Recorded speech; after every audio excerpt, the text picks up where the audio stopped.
desativados, por várias razões, algumas óbvias, não é?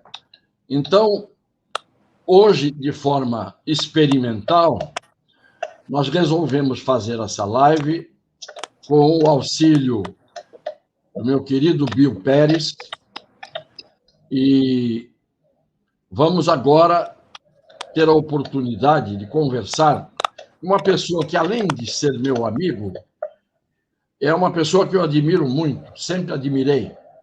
Primeiro, pela sua competência profissional como jornalista, daqueles jornalistas que passaram pela história do jornalismo de Santos e deixaram a sua marca, enquanto que muitos hoje, principalmente hoje em dia, passam como folhas secas levadas pelo vento.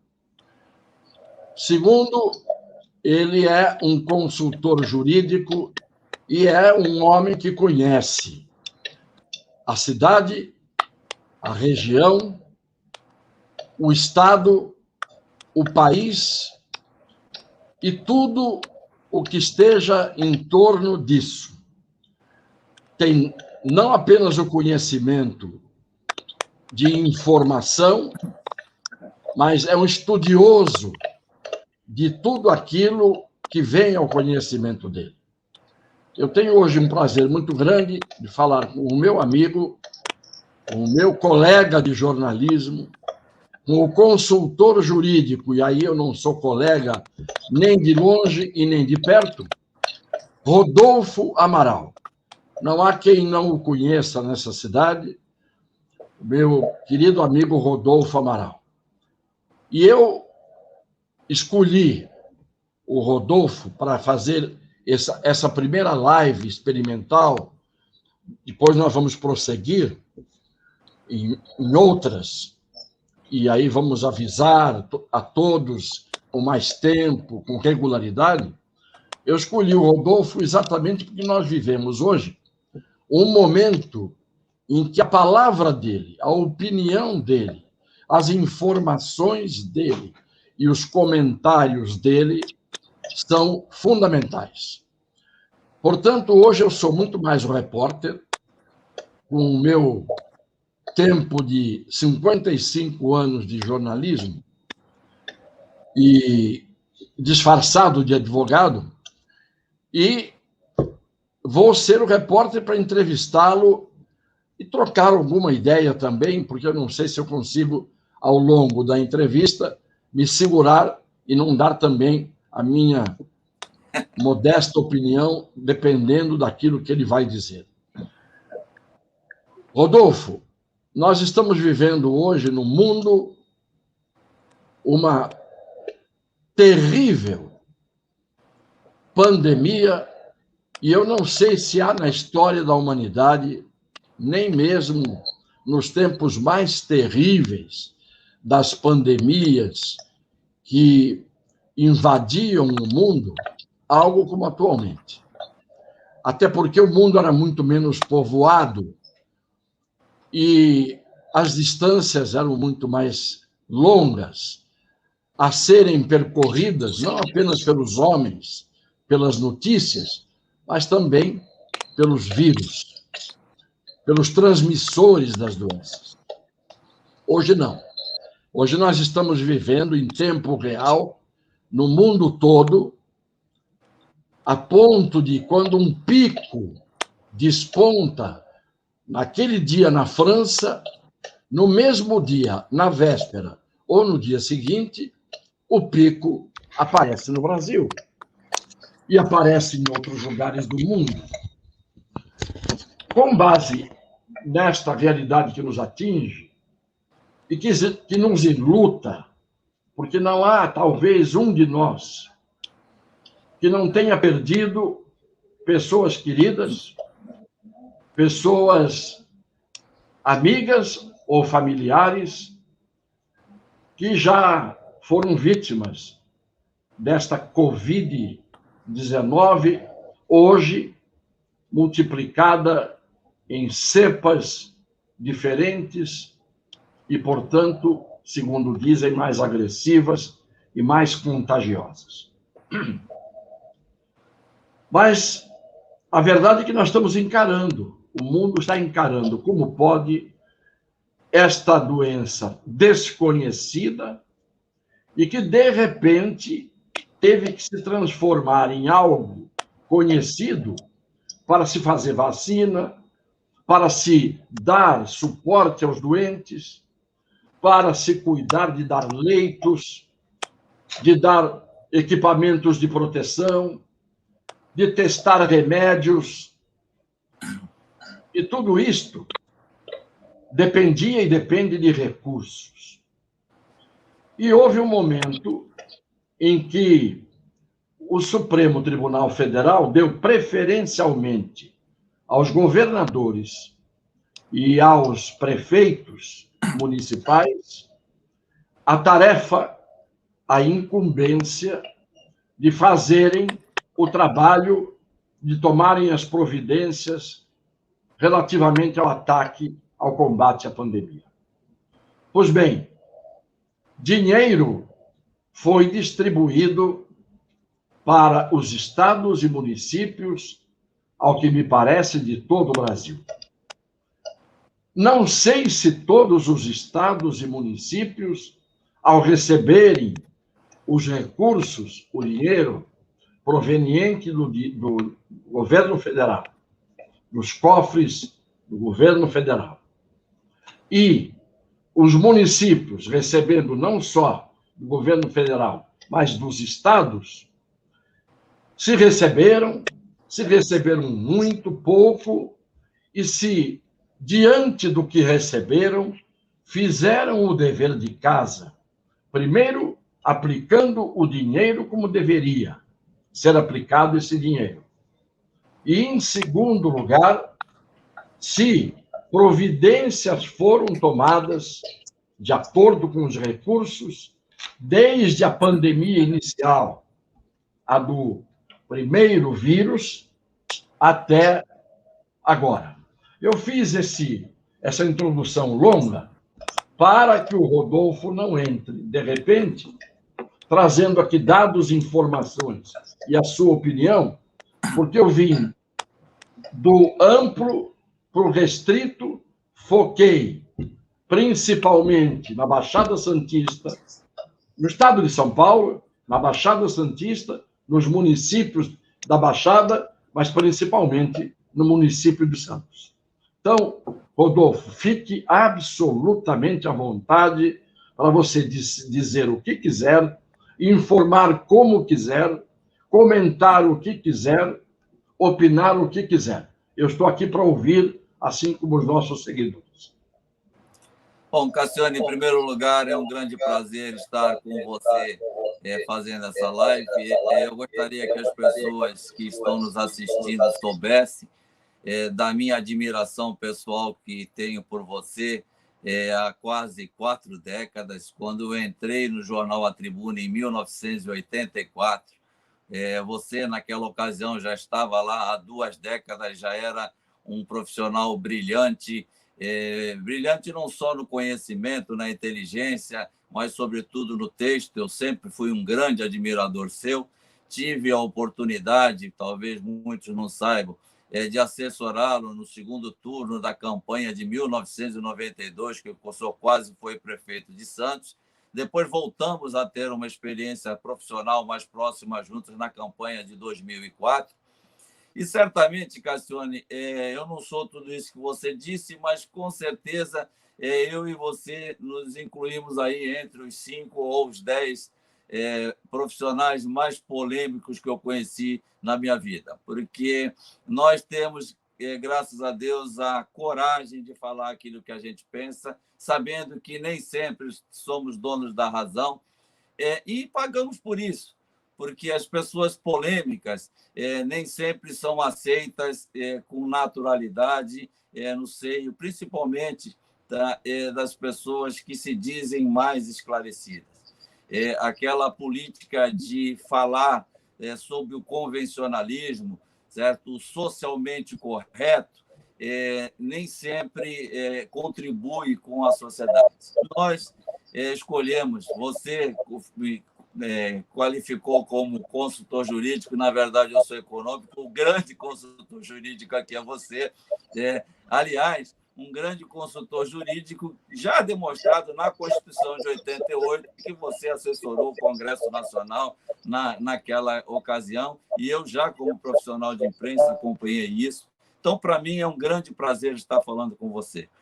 E, sobretudo, num momento tão delicado como esse, quando as pessoas, por várias razões, até temem expor determinadas opiniões, porque, como você disse, é um momento de comoção nacional.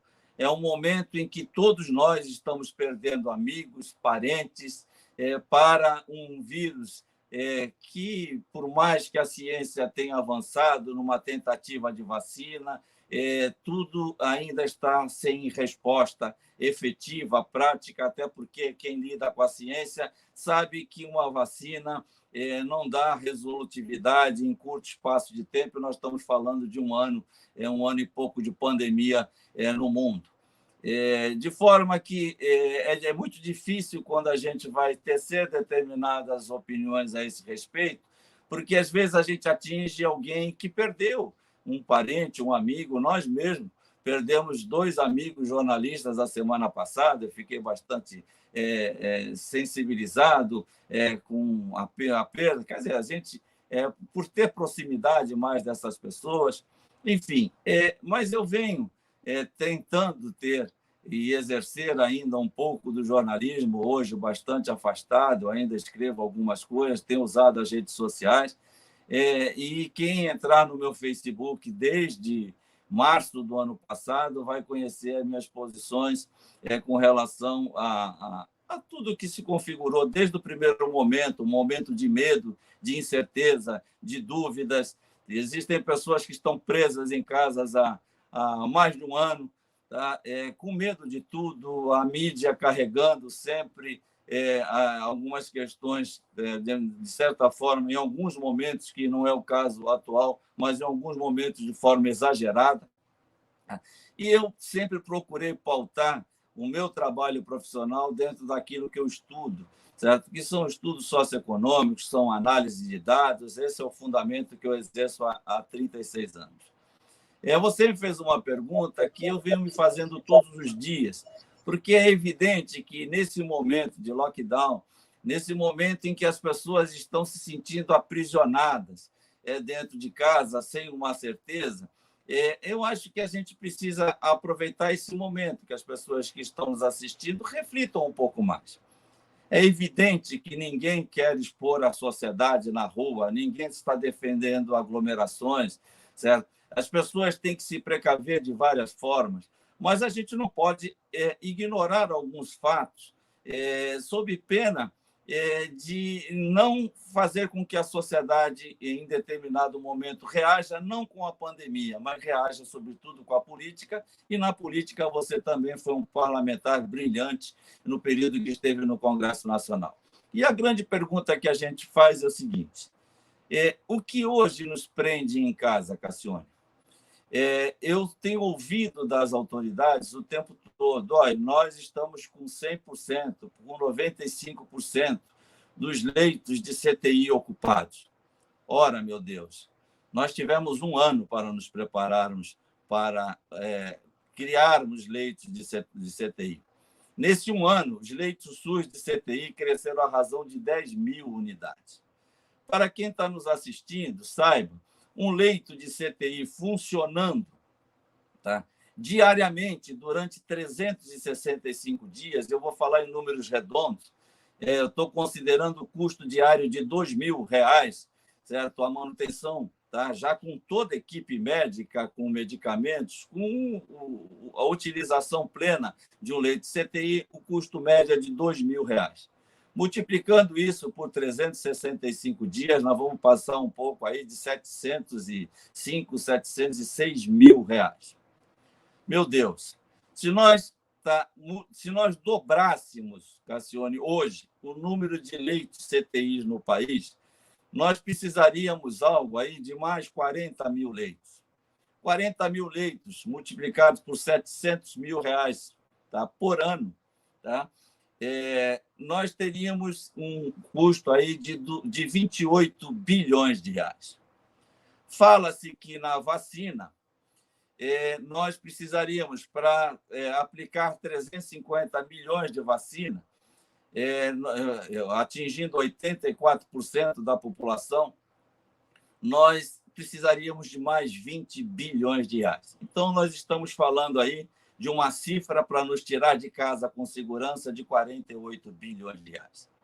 O ano passado, Cassione, o governo federal, considerando auxílio emergencial, considerando apoio financeiro aos estados e municípios, tanto para a Covid como para a recuperação de recursos de perdas tributárias, certo? Com todos os outros demais benefícios acoplados à Covid, gastou 440 bilhões de reais.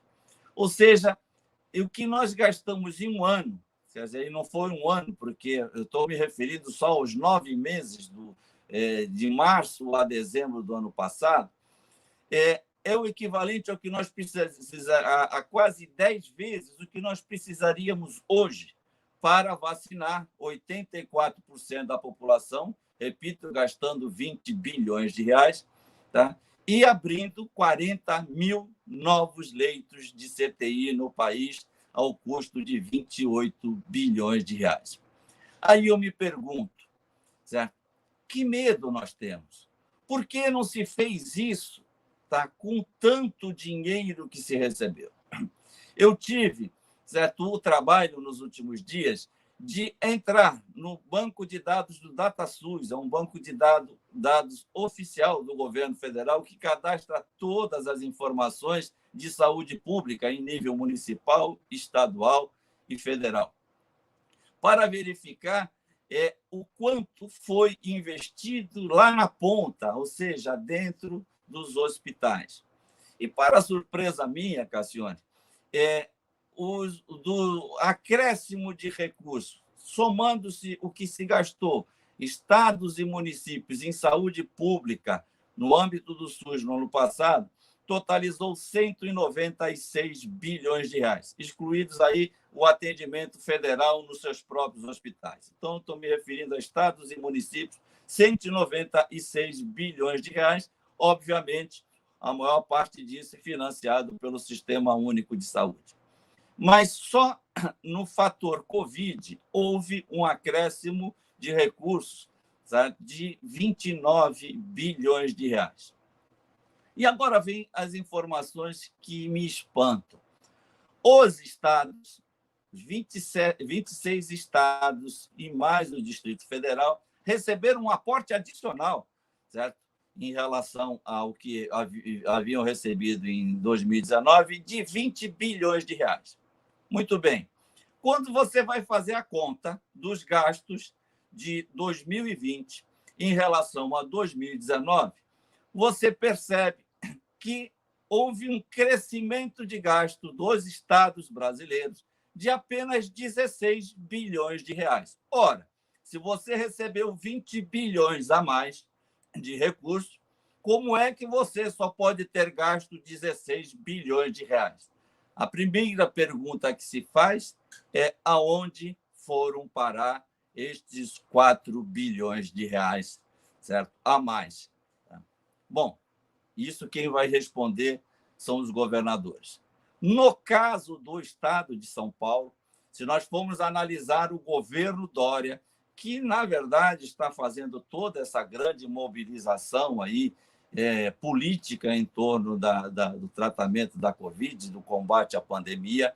E esses são números oficiais. Quem estiver nos assistindo, entra no Google, põe CIOPS, é uma sigla, Sistema de Informações de Orçamentos Públicos de Saúde, é um site público do governo federal, e traz as contas de todos os municípios brasileiros em saúde, todos os estados brasileiros em saúde. Eu fui lá, eu estou com os documentos aqui em mãos, apurar os gastos do governo do estado de São Paulo com saúde em 2020, o ano da pandemia, e comparei com 2019, ano fora da pandemia.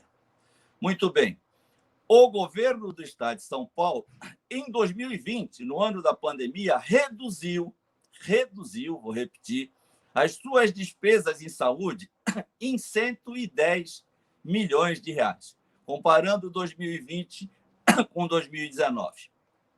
Mas, desses 20 bilhões de reais que eu disse que os estados brasileiros receberam do SUS adicionalmente, no caso do estado de São Paulo, houve um acréscimo de 1 bilhão e 800 milhões de reais. Ou seja, o governador, que recebeu 1 bilhão e 800 milhões de reais a mais para investir no combate à Covid, gastou 100 milhões a menos do que em relação ao ano anterior. Portanto, ele precisa explicar onde estão esses 1 bilhão e 900 milhões de reais. Ora, por que eu digo tudo isso? Porque se esses recursos tivessem sido efetivamente direcionados para a expansão de CTI, para toda uma infraestrutura, hoje o povo não estava ficando em casa, ou uma maior parte poderia estar trabalhando, ganhando seu sustento. Tá? E isso é muito lamentável. Eu não falo isso com satisfação. Mas, como jornalista, Cassione, e você, com muito mais experiência do que eu, sabe que esses dados eu posso ficar pregando aqui dias, semanas na internet, eu não vou vê-los nas páginas dos jornais atualmente, porque ninguém está querendo informar desta magnitude, são dados oficiais. Aí alguém poderia dizer, Cassione, bom, mas por que você está falando agora? Inês é morta, né? O fato já aconteceu. Ora, se nós ficarmos trancados em casa e não ocorrerem recursos para a expansão de leitos, a pergunta que se faz é a seguinte: até quando nós vamos aguentar ficar trancados em casa? Eu, certamente, e você também, poderemos ficar meses, talvez sem receber, porque ao longo da nossa carreira política conseguimos guardar algumas reservas que nos permitiriam ficar alguns meses mais. Mas e as pessoas mais humildes, que muitos outros profissionais liberais, o que acontece com elas? Então, nós temos que discutir a vacina, temos, não tenha dúvida. Nós temos que discutir a expansão de leitos, temos que discutir, mas temos que discutir agora, já. Certo? Eu repito, 40 mil novos leitos no Brasil custariam 28 bilhões de reais. Isso é absolutamente nada para quem já gastou quase 500 bilhões no ano passado. Então, nós precisamos ter uma posição proativa. Nós precisamos permitir e dar condições à sociedade de sair. Daqui a 15 dias, daqui a 20, não importa, mas nós precisamos de uma luz no fundo do túnel. Desculpe por me alongar. Rodolfo, primeiro que você não se alongou, porque o tempo que a maioria das pessoas perde vendo uma televisão, eu digo em geral, e especificamente posso dizer uma Rede Globo de televisão, passando a maior parte do tempo a fazer de seus veículos um obituário, a fazer dos seus veículos um veículo de terror, incutindo na mente das pessoas medo. E isto, na minha opinião, não é apenas criminoso, porque o criminoso seria um adjetivo. Isto é criminoso porque isto é doloso, isso é intencional. Isso tem um objetivo. E o objetivo não é o de salvar vidas. E o objetivo não é o de resolver o combate à pandemia. Os objetivos, quase sempre no Brasil, que são sempre levados a efeito, são escusos. Você trouxe dados aqui que deveriam estar sendo hoje objeto de uma investigação da Polícia Federal, do Ministério Público, que muitas vezes está engajado com os sistemas políticos aos quais eles pertencem, vão dizer, mas não, eles são independentes, o Ministério Público é independente. O Ministério Público é independente no papel. Na prática, nunca foi. Então, hoje, com esses dados que você trouxe, isso tinha que estar sendo levado em rede nacional pelo senhor presidente da República.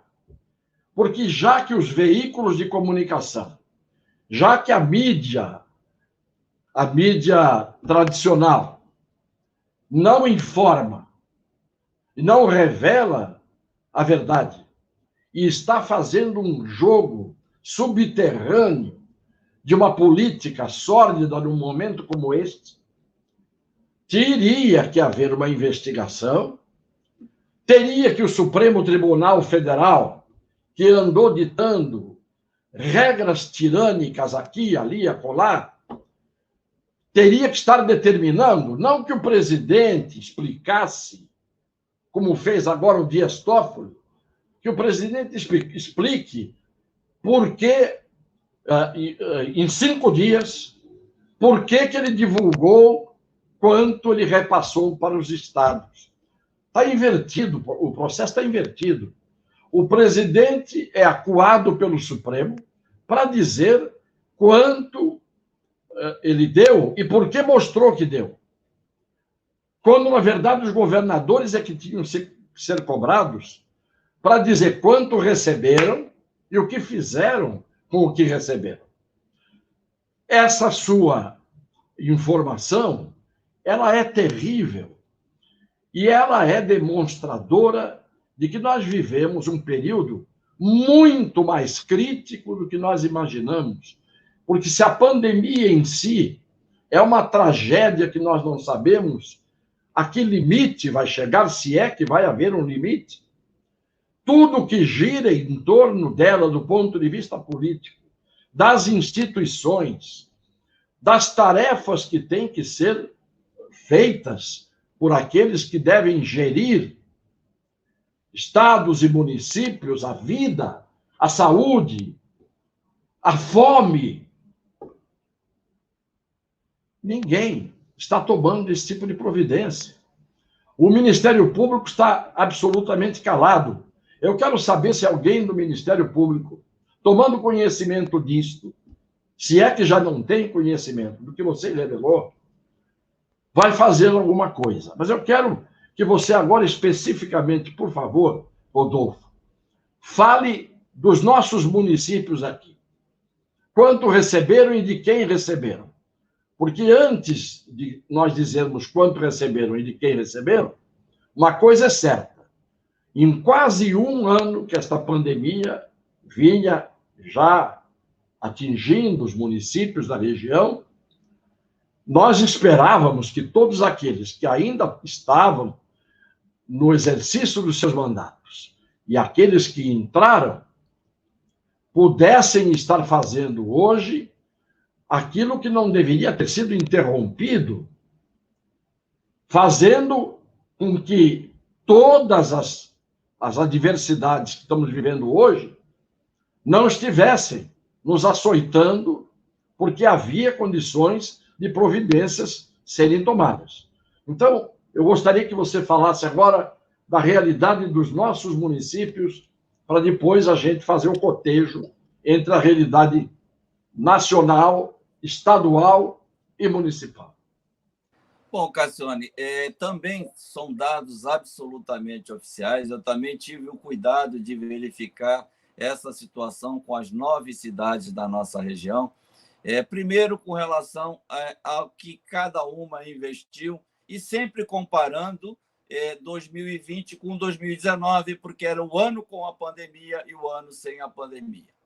O que a gente identificou foi exatamente o seguinte: em 2019, ano sem pandemia, os municípios gastaram, os 9 municípios da Baixada Santista gastaram, vou falar sempre em números redondos, 1 bilhão e 300 milhões de reais em 2019. Não tinha pandemia, de recursos próprios. Em 2020, gastaram quanto? 1 bilhão e 300 milhões de reais. Ou seja, não gastaram 1 centavo a mais e 1 centavo a menos, tá? No ano de pandemia ou não. Mas, quando se trata de recebimento de recursos federais do SUS, em 2019, os municípios receberam, em números redondos, algo em torno de 600 milhões de reais.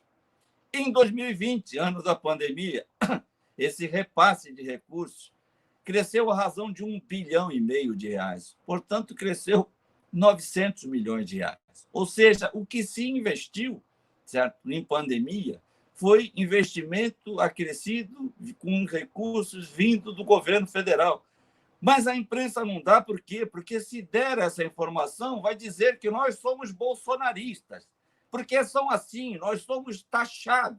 Eles colocam um carimbo, eles esquecem a informação, que é real. O que eu estou dizendo aqui, qualquer cidadão pode entrar no banco de dados do DataSUS ou do CIOPS ou na prestação de contas das prefeituras e vai ver que são absolutamente verdadeiros. Uma outra coisa que me incomoda, Cassione, aí não é de natureza financeira, você sabe disso, eu prestei consultoria financeira durante 15 anos ao Hospital da Beneficência Portuguesa, aqui em Santos. Saí recentemente, faz 2 anos que eu deixei de prestar esse serviço. Portanto, estava diariamente dentro do hospital, conhecendo detalhes dentro do mar. E também no Hospital Santo Amaro, no Guarujá. Cassione, qualquer médico que estiver nos assistindo, qualquer um deles, certo? E eu desafio dizer o contrário, quando qualquer um de nós entra, certo, numa CTI, certo, com alguma complicação, dificilmente morre por causa da complicação, morre de infecção hospitalar. A maior causa de mortes dentro de CTI ou de UTI é infecção hospitalar.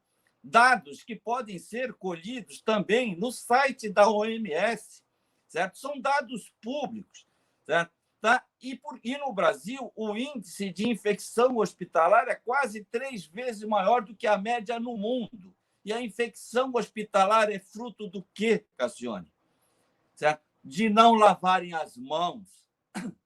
Certo? Isso também não é conclusão do Rodolfo Amaral. Isso consta de estudos, relatórios da Organização Mundial de Saúde. Então, o cidadão hoje ele pode até ir com um agravamento de Covid para dentro de uma CTI, mas não necessariamente ele morreu de Covid, porque lá ele teve uma complicação de infecção hospitalar, com certeza, porque quase 50% das pessoas que chegam numa UTI acabam ocorrendo essa situação, ele morre de infecção hospitalar e sai no atestado de óbito Covid, porque agora nós precisamos contabilizar Covid. Eu nunca vi, certo? Tá? Eu faço estatística há 36 anos. O DataSUS foi criado em 1992 e aí eu vim acompanhando para e passo. Eu nunca vi na história, certo, deste país e até na história mundial, certo, os números de internações de pneumonia caírem tanto como no ano da Covid. E tem mais, os sintomas da pneumonia, certo, são iguais os da Covid. Certo? Aliás, a Covid é até uma forma de pneumonia. Certo? Mas ninguém mais morre de pneumonia nesse país, só morre de Covid. É impressionante, podem fazer qualquer estatística, porque o DataSUS ele tem uma classificação de óbitos certo, por tipo de patologia. Certo? Verifiquem os últimos 10 anos de morte por pneumonia e verifiquem do ano passado. Quer dizer, no ano passado ninguém teve pneumonia, ninguém morreu por pneumonia, só morreu por Covid. Ou seja, por mais que a gente tente esclarecer, é grave a situação? Claro que é grave, ninguém está querendo minimizar o desconhecido. Mas agora nós precisamos, nós trabalhamos com informação, Cassione. Nós estudamos a vida inteira para não ser manipulados por quem quer que seja. Nós precisamos. Nós ficamos durante décadas, parece que é incrível, é um absurdo. Você é um professor universitário de décadas. Tá? Ora, é inadmissível que no momento mais brilhante do mundo, do advento da internet, dos sites de transparência, da criação de bancos de dados de todas as espécies e em todos os locais. A maior circulação de informações de todas as épocas é agora. E parece que a sociedade emburreceu. Parece que esse conjunto de informações que estão aí disponíveis para nos auxiliar numa análise dos problemas, nós ignoramos. Porque não importa mais a informação, importa a versão. Isso é muito triste. Por quê? Porque parece que nós queremos ser o dono da verdade. Hoje, se eu vivo profissionalmente de análise de dados, você sabe disso. Quer dizer, mas os dados que eu analiso hoje não servem para nada, porque as pessoas estão a fim de escutar a versão que elas querem ouvir. Eu não digo que eu estou perplexo, porque nada mais hoje, na minha idade e depois de tudo que eu vi ao longo da minha vida, nada mais me deixa perplexo. A perplexidade não aumenta, mas a indignação, sim. A indignação, ela cresce numa progressão geométrica. Porque quando nós verificamos que há uma parte do povo brasileiro que não tem acesso não à informação, não tem acesso ao nível de que ainda que recebendo informação, ele não tem como digeri-la, ele não sabe o que fazer com ela. Ora, hoje nós verificamos, mais do que nunca, que aqueles que deveriam dedicar-se a didatizar, de uma forma pedagógica, fazer com que a informação ficasse, primeiro, mais universal, mais democratizada e atingisse todos os níveis de sociedade, do A ao Z. O que nós verificamos hoje? Parece que há um concerto, parece que há um conluio, parece que há uma trama no sentido de vamos desinformar, vamos distorcer, vamos dar valor à versão que nós criamos ao nosso gosto e de acordo com nossas conveniências, vamos dar valor a tal narrativa, que é esta palavra nova que todo mundo usa. E por que é nova e todo mundo usa? Porque nunca houve tanta narrativa como há hoje. Isto é, nunca todo mundo resolve dizer como fato aquilo que é ficção, como fato aquilo que é fake, como fato aquilo que é uma criação. Então, engendra-se um tipo de informação com a cumplicidade daqueles que tentam, evidentemente, calar os poucos que informam direito e fazem o jogo dos que estão desinformando, aterrorizando, assustando e amedrontando. Claro que nós sabemos que há óbitos e assustadores. Claro que nós sabemos. Só que ao invés de ficarem dizendo que há óbitos, que há óbitos e que há óbitos, ocupem esse espaço divulgando os fatos reais, tocando na ferida desses que são monstros, porque no exercício do poder exercem-no em seu favor, em favor dos seus interesses, em favor do crime organizado que parece que se instalou no Brasil, não apenas na criminalidade organizada de rua, do tráfico de entorpecente, ou disso ou daquilo. Há um crime organizado político. Que você disse bem, nós hoje, para sermos ofendidos e desacreditados, recebemos um carimbo na testa de sermos bolsonaristas. Esqueceram que nós somos inteligentes. razoavelmente inteligentes, que nós estudamos, que nós somos bem informados. Por quê? Pelos que têm que informar? Não. Porque nós vamos atrás dos dados que ficam e remanescem escondidos. Porque nós somos, antes de tudo, brasileiros.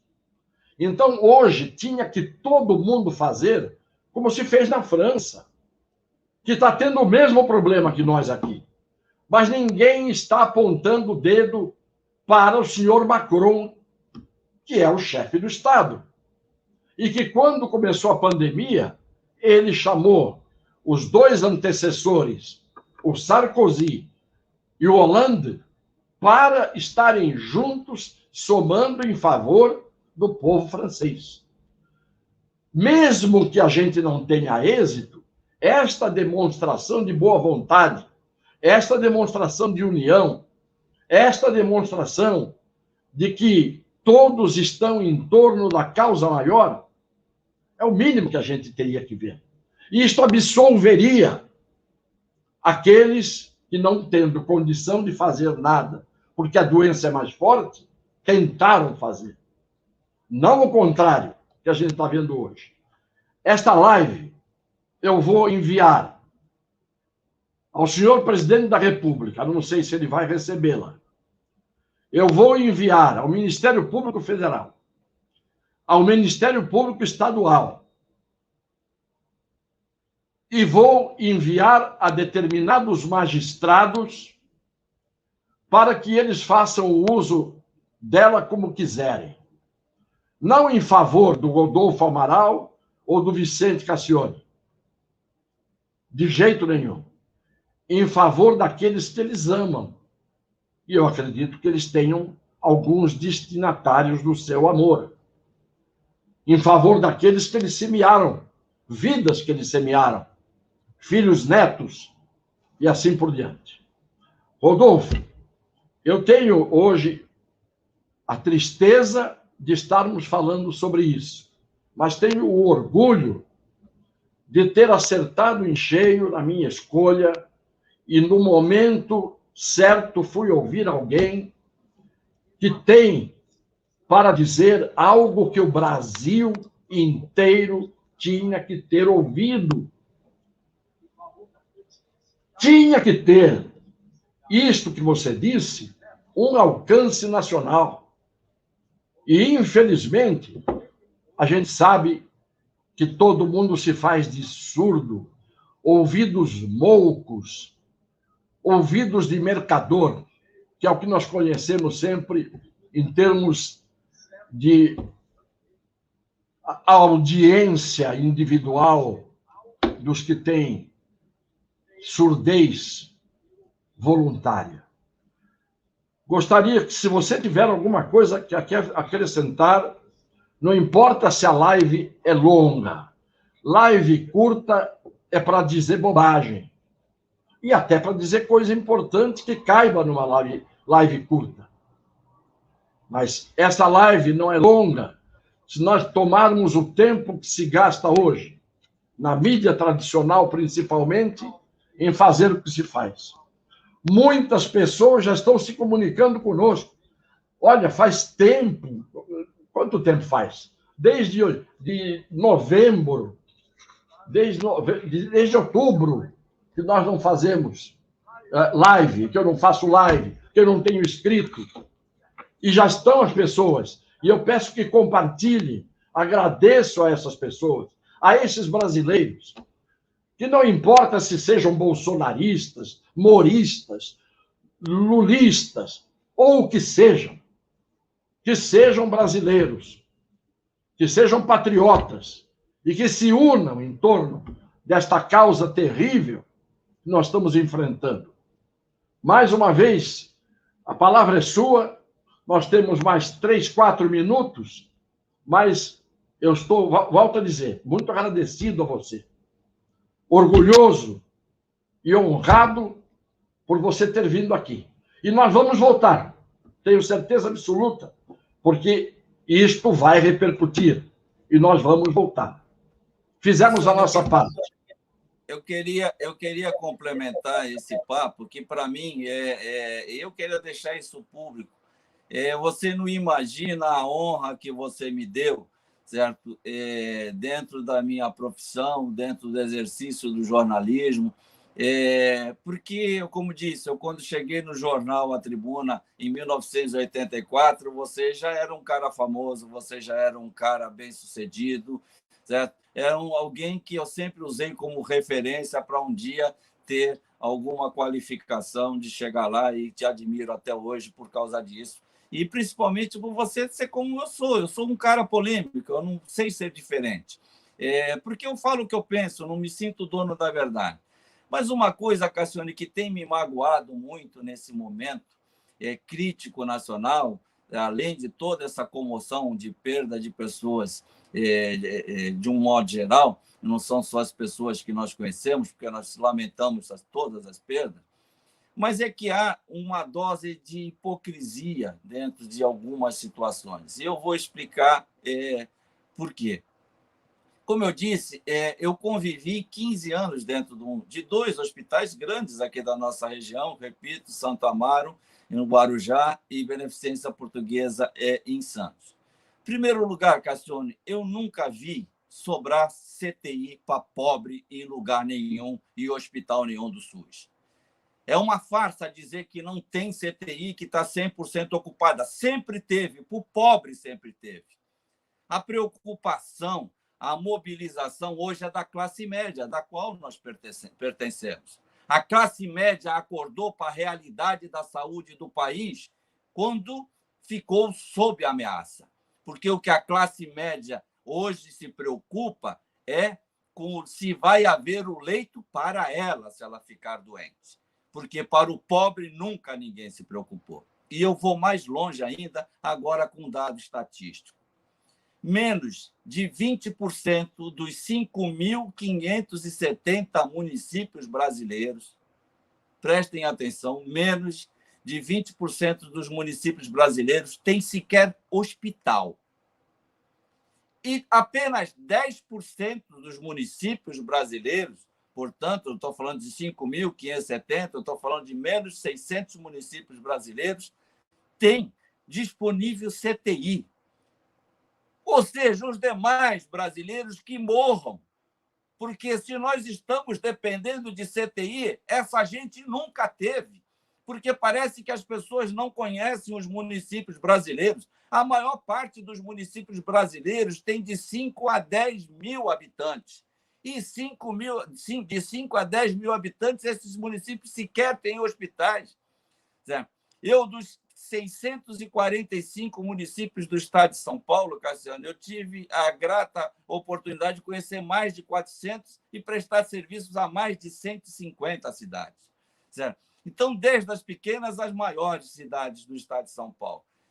As pessoas que moram em cidades adensadas, como Santos, ou como a nossa região, ou como a capital, ou como em torno de 150 quilômetros da capital, porque fora desses 150 quilômetros do raio da capital, ou seja, para um lado Campinas, para o outro Osasco, ou Baixada Santista, ou o outro lado São José dos Campos, fora esse raio de 150 quilômetros, tá? O restante, certo? É um Brasil à parte que as pessoas não conhecem, certo? Não conhecem. E aí passa-se a ideia de que o país parou porque não tem CTI. Nunca teve, Cassione. Fora essas grandes cidades, nunca teve. Certo? É a mesma história que acontecia, certo? Quando se falava do alvará aí do Corpo de Bombeiros, o AVCB, né? Tá? Será que as pessoas não consultam o IBGE? Para que a VCB, se só 10% também dos municípios brasileiros têm corporação do Corpo de Bombeiros? Certo? Então, eu pergunto, você, Cassiane, um parlamentar brilhante que teve uma experiência no Congresso Nacional, será que este Congresso Nacional se atentou a este detalhe, que este país nunca teve CTI na sua imensa maioria de cidades, nunca teve sequer hospitais? Certo? Então, eu peço que as pessoas utilizem, pelo menos, que a gente tire alguma coisa proveitosa, desse momento dramático que todos nós vivemos. Não vamos ficar só, certo? Encolhidos no medo. Vamos reagir, vamos aproveitar esse momento para exigir das autoridades que daqui a um ano nós não estejamos aqui falando mais uma vez de problemas que nós não acompanhamos. Então, vamos ver se daqui a um ano nós conseguimos ter essas 40 mil CTIs que nós precisamos no Brasil, certo? Dobrar o número de CTI, ou seja, vamos fazer de tudo para que nos próximos 365 dias esse momento de comoção nacional sirva, pelo menos, para que nós ofereçamos dignidade à saúde do povo brasileiro, porque até hoje ele não teve. Esse fica em casa também é dramático, porque as pessoas não sabem, tá, que na nossa região, que tem 1.800.000 habitantes, cerca de 500 mil pessoas, desses 1.800.000 habitantes, moram em casas ou barracos, ou com cômodos, certo? Com 5 a mais de pessoas. Certo? E o fica em casa, numa casa, num barraco de 40 metros quadrados, com 5, 6, 7, 8 pessoas, você não está protegendo absolutamente ninguém. Então, ou a gente encara esta realidade, sabe o que está o povo lá fora, porque é bonito para nós estarmos ficando em casa, recebendo serviço delivery, certo? Aceitando que o porteiro do nosso prédio tenha que vir trabalhar, dane-se que se ele pega Covid, certo? Porque para ele não tem lockdown, ou eu vou dizer que o porteiro do meu prédio é um serviço essencial. É uma hipocrisia. Você conhece algum condomínio que dispensou a portaria do seu prédio, o zelador do seu prédio, certo? Então, nós precisamos parar de viver um pouco essa hipocrisia e aproveitar esse momento, que, repito, é dramático. Eu estou sentindo como qualquer brasileiro, certo? E eu quero que as pessoas parem um pouco de temer a morte e vamos pensar, tá, na coletividade. Eu estou no meu último 1/3 de vida, eu já faço, dentro de 15 dias, faço 61 anos, então eu acho que estou no meu terço final e eu estou aqui para tentar colaborar com as pessoas, certo? Com toda a dedicação e estudo que eu tive durante 40 anos da minha vida, e você muito mais. Então, Cassione, eu te agradeço imensamente de coração, para mim foi um prazer tremendo. Eu vou guardar esse vídeo, certo, como um momento especial da minha carreira profissional, porque nós já trabalhamos juntos, nós tivemos grandes oportunidades de debater, inclusive política, fazer programas de televisão juntos e tudo mais, mas bater esse papo que nós batemos hoje, para mim, foi uma satisfação muito grande, porque eu me sinto, de certa forma, espelhado na sua coragem. Eu sempre vi você enfrentar as adversidades, nem sempre concordei com algumas colocações suas, como você não concorda com as minhas, mas a gente tem coragem de falar, a gente não tem medo de errar, certo? A gente está aqui para aprender. E, para mim, você sempre foi e sempre será um grande professor, e eu te admiro muito, e obrigado pela essa oportunidade. Eu vou guardar esse bate-papo com muito carinho, porque eu acho que, nesse momento, a gente precisava de pessoas com a coragem que a gente tem para falar o que a gente falou aqui, para que as pessoas, certo, não precisam mudar de opinião, mas, quando colocar a cabeça no travesseiro, reflitam um pouco mais, porque a versão do mundo não é essa versão que a gente está vendo nos noticiários de televisão, de rádio ou nas páginas de jornais. Infelizmente, com 36 anos de jornalismo, eu estou sentido com a nossa categoria, com a nossa profissão, porque, claro, eu não gosto de generalizar, mas a sua imensa maioria está prestando um desserviço para o país por questões de natureza ideológica. E o jornalismo também, certo, é uma ciência social, e a gente precisa exercer com dignidade.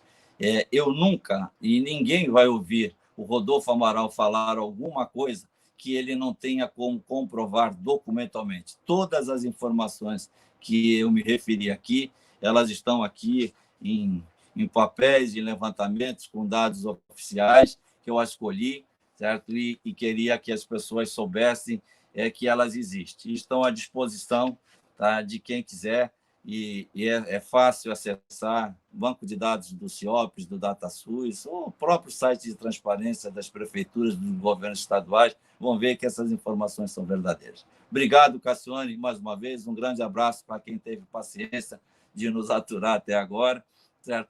Mas eu vou guardar com grande carinho esse bate-papo. Olha, Rodolfo, eu vou dizer uma coisa. Você, para nós, a minha mulher, os meus filhos, a minha família, todos têm por você um grande respeito, uma grande admiração. No início, como reflexo do meu respeito por você, no fim, eles constatam por eles mesmos aquilo que você é. Você é um homem de bem. Você é um homem honrado. Nesta cidade, teria que vir aqui o Diógenes com a lanterna dele, para ver se ele encontra em todos os cantos dessa cidade quantos homens honrados como você. Se eu sou honrado por estar, e disse isso no começo, falando com você aqui hoje, me sinto mais honrado ainda por saber que você me disse que um dia eu serviria de espelho para você. Então, são essas coisas que realizam a gente na vida.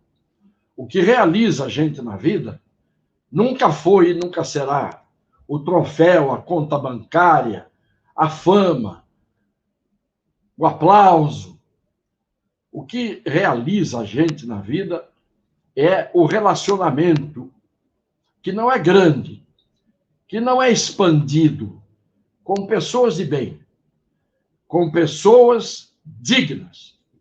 E você tem essa dignidade, você é uma pessoa de bem. Nós vamos voltar a falar, se Deus quiser.